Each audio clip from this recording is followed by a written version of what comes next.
So when it comes to empowering your team, one of the things that I've really tried to do with my business is make sure that people are empowered. Like, and like Naomi specifically, it's like, hey, make a decision. It's like, you want me to fire this person? I was like, I want you to make the decision. And it's like, so sometimes it's that give and take of, how do you teach or instill that, hey, when I say you're empowered, I really want you to be empowered. It's not a test. It's like literally here's the keys. Well, see, part of that's the conversation of reasoning, right? So what is your reason that this person needs to be terminated? Well, I'm just using. I know, but I'm saying, but in terms of the conversation, so if you empower somebody, see, the question is they need to know whether, when they take that action, was it appropriate, and or are you going to support them? See, if you turn around and not support them, because there's leaders that won't support their people and say, well, I didn't tell you to do that. Got it. Right? So then that's a trust factor. They're going to want to know, can I trust you? So how do you instill that? Like, hey, I absolutely trust you. It's all about behavior. So the words can be there, but it's your action that says, I trust you because you allowed me to do it, you supported me, and you gave me the tools to do what I needed to do. Now, if it's a termination, then was the person counseled properly? Were they given an opportunity to change their behavior? Or was it so egregious that it's an immediate termination? So those are kind of questions, and some of that's tied up in policy, right? So if you have policy that's clear and written and everybody understands it, then that's good. So like in a right-to-work state like Texas, if you don't have an employment contract, pretty much, you say, well, I don't want to work with you anymore. You can leave, you can take your stuff, and you'll be supported legally.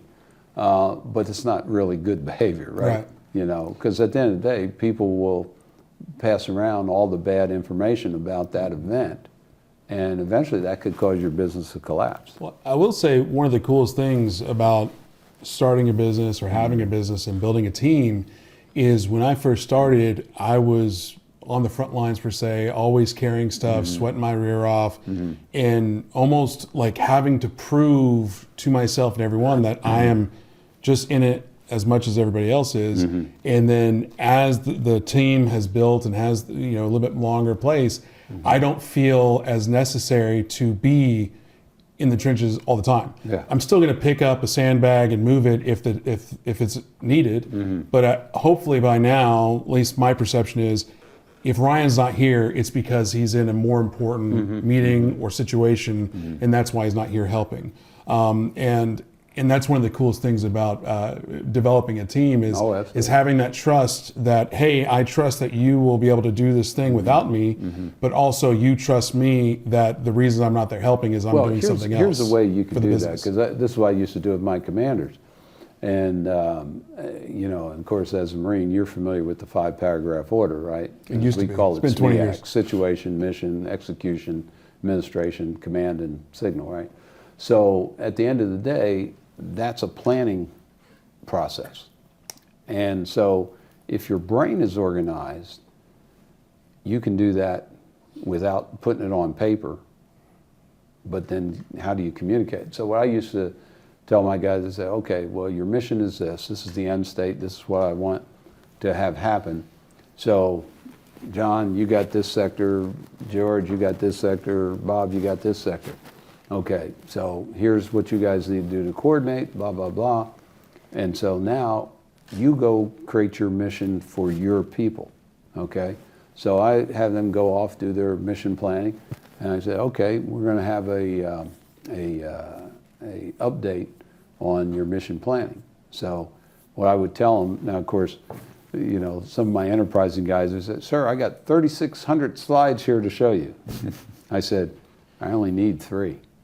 And so the point was narrow down your focus so you don't have to tell me all the intricate details, because I've already made the study myself, right? So at the end of the day, if you lay out what you want to do and you understand what you want to do, I would tell them, okay, I don't want any notes. I don't want you to put any slides up on the screen. Just talk to me. Tell me what your vision is. Because you know what? If you don't believe it, you don't remember it. So my vision is this. My mission is this. This is how we're going to execute. This unit's going to do that. This unit's going to do this. Blah, blah, blah. Here's how we're going to be supported. This is the additional support I need. Either that's coming from me or that's coming from somebody else. And here's how we're going to control it. Boom.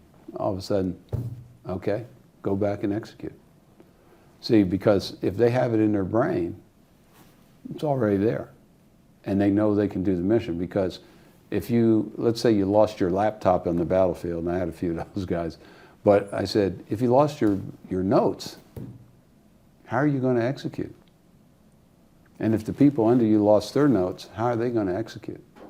Now, in business, of course, we have IT, networks, databases, spreadsheets, all that, and PowerPoint, and so you can kind of review that stuff. So it's a little less tenuous in that situation, but at the end of the day, if they understand that they've been empowered to go execute, they'll always execute.